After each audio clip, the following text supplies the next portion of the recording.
这位博主说，他拿捏了滑点，他可以通过滑点赚很多很多。他研究了一个专门为滑点设计的交易策略，回测了不到4个月的时间，是23%的收益，342笔交易。首先我们说一下，滑点没有好坏，如果是正向的滑点，就是滑点的方向跟你目前持仓的方向是一致的，那么你还能赚笔大的，你高兴还来不及。但相反的话，你也就亏笔大的。所以就是说，这个没有绝对的好坏啊，就看它跟你是不是站在同一个方向。今天这个策略是我在搜索我们之前讲那个大 K 棒的时候发现的，就是这位博主啊分享了一个他自己研究的交易策略。他的意思是，价格的滑点啊，就是产生了一个供需关系的真空地带，这说的没毛病啊。比如说这一块原本是有一些买单啊、挂单也好，就是一些价格的订单在这里，但是随着一个大户的进场，比如说他在当前这个价位，他决定要买进100手，但是当前价位的上方并没有那么多的对手单，所以他这100手买单进去就产生了滑点。那么从这种现象中，这个博主认为比较大的滑点也就意味着有大户进场，而他设计的这个策略就是跟着这些大户一起进场，大户吃肉，策略跟着喝点汤。然后他测试了这个策略在欧美2022年9月一直到2022年12月上的表现，不到4个月的时间，曲线还可以。那么有了具体的规则，并且策略的盈利曲线看着也及格啊，值得研究。那我们今天就自己也实现一下这个策略，然后我们自己回测一下，看看究竟有没有用。大家也可以思考一下，单从它这个逻辑出发，你觉得它有没有可能是一个正收益的交易策略？首先我们把规则固定一下，进场条件就是比较1分钟级别开盘价和收盘价之间的价差有没有大于30个小点，如果大于的话，就认为有大户进场了，我们也就该进场了。注意啊，我接下来说的这些30啊，这些具体的参数数值都是原博主使用的，它不一定适合你哦。那么满足了第一个条件之后，我们再看一下当前时间的这个1小时级别的 K 线的收盘价是不是在开盘价之上，如果是的话，我们就做多；如果不是的话，也就是收盘价在开盘价之下，那么相应的我们就做空。止损的话就是使用的固定的点数，原始策略应该看视频里面是使用的50大点止损。止盈的话就是固定的盈亏比，原博主演示的是6倍的盈亏比。最后还有一个时间过滤器，这个策略它是需要作用在高波动性的市场的，所以就需要限定一下策略的可交易时段。但是时间这个东西，因为我们不知道原作者的时区是多少，他也没说啊，所以我们就没有办法固定这个时间。等我们策略写完再具体的去测试吧。不过根据原作者所表达的这个意思啊，这个时间点应该对于策略的绩效权重占比不是那么大。好，这就是全部的逻辑，接下来我们就把代码写一下吧。好，策略写完了啊，很快啊，因为这个代码确实很简单，总共也就不到50行的代码，所以我就不带着大家一起写了。感兴趣的同学可以把视频暂停一下，自己去实现一下。那我们就按照原始策略的逻辑，把它作用在这个欧美上。然后我们这里回测的时间就是从这个2021年一直到2024年的今天，也就是3年零3个月的时间。因为这是一个根据1分钟的滑点来设计的这个交易策略，所以它对于价格还是比较敏感的啊。我建议大家就不要使用这里的1分钟的高开低收了，尽量使用这个每个点居10点。然后我们再看一下参数啊，这两个的话就是我们的止损，也就是以损定仓啊。每次止损的话最大亏损100U，然后做单时间的话，我们这里就使用1小时。而对于大户的进场点的这个评判标准的话，我们这里按照原博主的意思就是30个小点。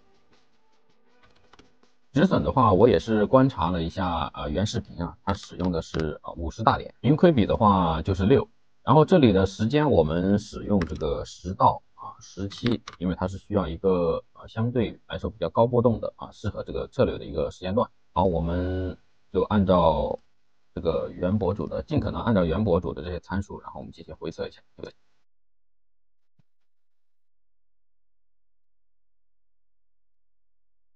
大体看一下就很不行啊。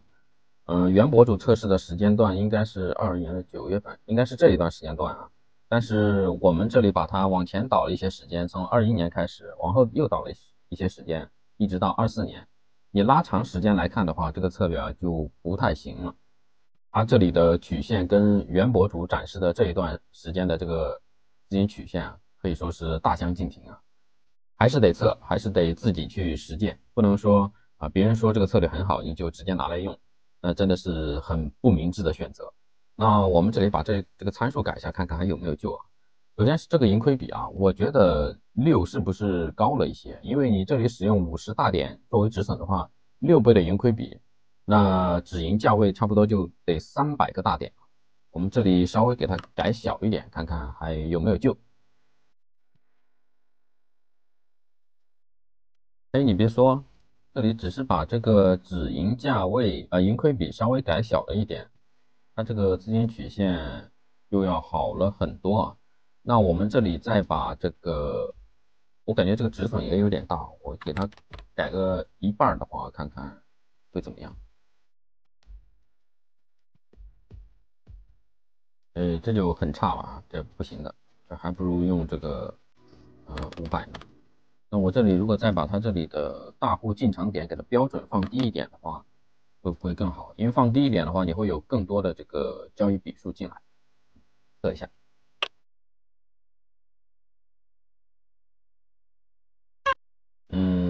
还是不如刚才的这个30大点好啊。看来区别可能就在这个盈亏比这里啊。6倍的盈亏比，我们把这个曲线记一下，我们把它先放在这里，然后再看一下5倍的盈亏比，